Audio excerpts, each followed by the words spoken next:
तिकडे राहुरी विधानसभा पोटनिवडणुकीसाठी देखील सकाळपासूनच मतदानाला सुरुवात झाली आहे। राहुरीमध्ये अक्षय कर्डिलेंसह 7 उमेदवार निवडणुकीच्या रिंगणात आहेत। भाजपचे उमेदवार अक्षय कर्डिले यांनी मतदानाचा हक्क बजावलेला आहे। तर बुरहानगरमधील प्राथमिक शाळेच्या मतदान केंद्रावरती अक्षय कर्डिले यांचं मतदान पार पडलंय।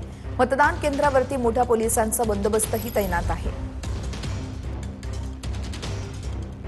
30-35 वर्षापासून जो राजकीय प्रवास त्यांनी केलाय, हे मत मात्र साहेबांचं मत मला आहे, साहेबांचा आशीर्वाद मला आहे। हे प्रत्येक मतदान हे साहेबच मला मतदान करतायत अशा रूपाने मी पाहतोय।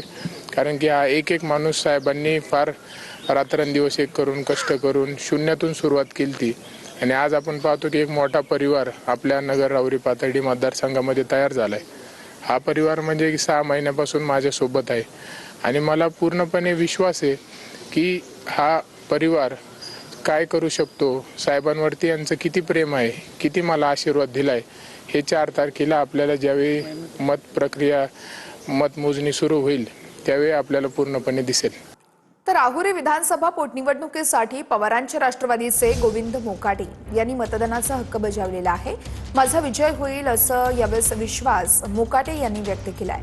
राहुरी विधानसभा मतदारसंघात भाजप विरुद्ध मविया अशी थेट लढत आहे। राहुरीमध्ये मोकाटे विरुद्ध भाजपचे अक्षय कर्डिले यांच्यामध्ये प्रमुख सामना रंगणार आहे।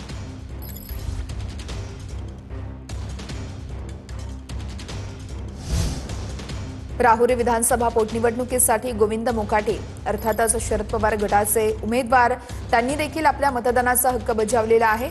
शिवाय आपण विजयी होऊ असा विश्वासही मोकाटेंनी व्यक्त केला आहे। मुख्यमंत्री इथे येऊन गेले तर शेतकऱ्यांसाठी एक शब्द सुद्धा त्यांनी काढला नाही। ही मोठी चीड खऱ्या अर्थाने त्यांच्या मनात, शेतकऱ्यांच्या मनात आहे। त्याच्यामुळं मला वातावरण खूप चांगलं आहे की 4 तारखेला आम्ही गुलाल घेऊ, मी निवडून येणार 100%। कारण चुकीच्या मार्गाने आता यांच्याकडे पर्याय नाही राहिला। तुम्हाला सांगतो 4 दिवसापूर्वीच ह्या हारण्याच्या परिस्थितीत झालेले होते। यांचं वातावरण सगळं खराब झालं, त्यांच्या पायाखाली वाळू सरकली आणि म्हणून नवीन प्रयोग केले का पवार साहेबांनी पाठिंबा दिला, सुप्रियाताईंनी असे खोटे निगेटिव्ह मतदारसंघात पसरवले। याचा फायदा आम्ही आता पिटिशन दाखल करणार आहे किंवा याच्यामुळे माझे मतं कमी, मी निवडून येणार आहे पण मतदानाचा हक्क कमी होऊ शकतो, पण तसं काय मतदारसंघात वाटत नाही।